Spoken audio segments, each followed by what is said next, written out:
Baba, Efendim? hazine ne biliyor musun? Dikenler. Antep'e dikenleri koymuşlar.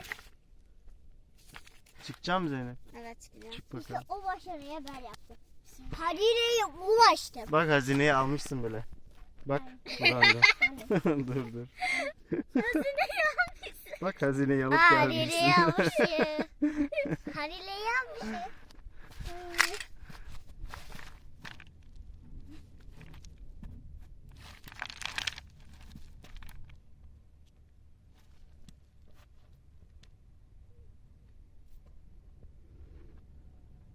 Görünüyor muyum? Nasıl? Görünüyorsun. Şimdi sen hiç. Şuraya bak. Yeterse ellerini sağlam bir yerlere koymaya çalış.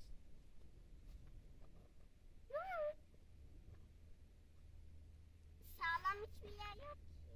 Her yer sağlam atılır. Toprağı birazcık daha yumuşatmak yaparsan inebilirsin. Çok güzel. Ayağını kaydır. Kaydır. Ayağını kaydıracaksın ama bir yerde sana bir şey çıkacaktır. Çok güzel iniyorum. Ayağın kadar bir yerde sağlam bir yere gel. Git. Niye bu kadar gidiyorsun? Biraz çabuk.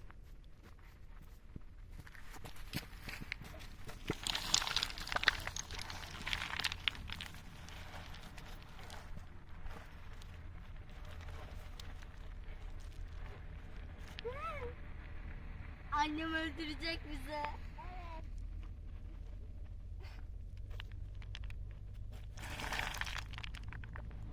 Evet. Ben annemi öldürmeden öleceğim galiba.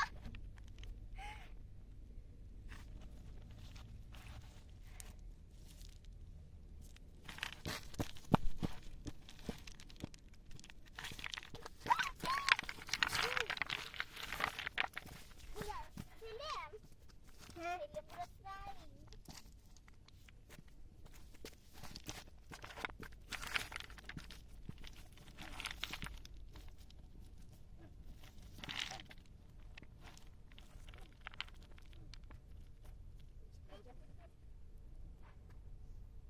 Benim yedim. Ne çekil? Oraya gidiyorum.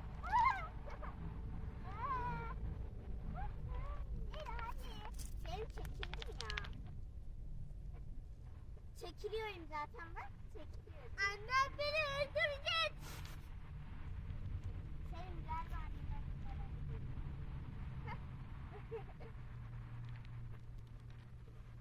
Bismillahirrahmanirrahim. Oradan mı gideceğiz? Ben de oradan gideceğim. Bence ben senden destek yapayım sonra ben aşağıya gelsen bana. Salla elime. Yavaş yavaş sen deyin. Bekle. Tut elime. Ben sana destek alabilirim. Ben şu anda İndir.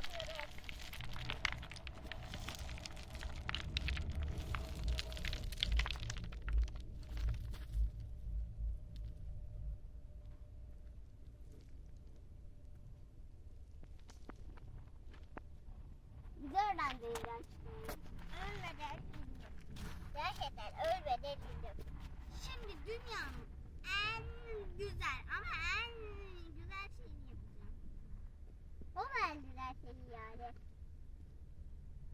Onu sporcular bile yapar.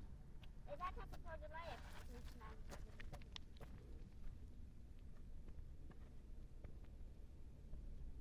Taştan bir yalarda oldu. Şimdi ölerek iniş yapacağım.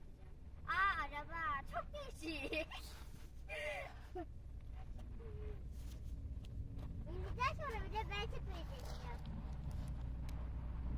Bakalım çıktım ilerleyeceğim. Allah'tan kalın giyiyor.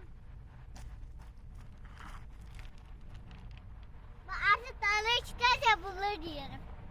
Neden biliyor musun? Neden? Ben dünyanın en iyisiyim.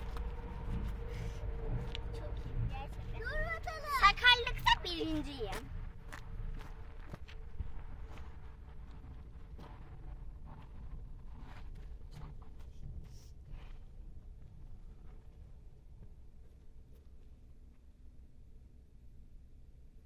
İyi bir de.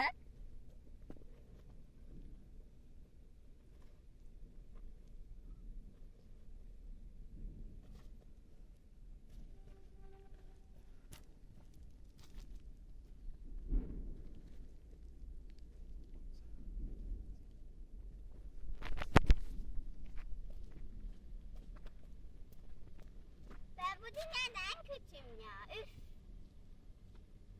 Kalbim iyi ama becerilerim kötü.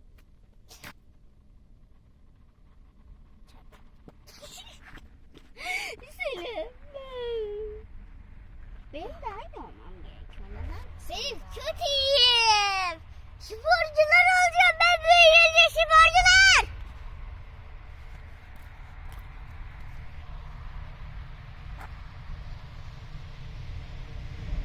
Eğer şuradan birisi geçerse ilk kişiye neyi söyleyeceğim biliyor musun?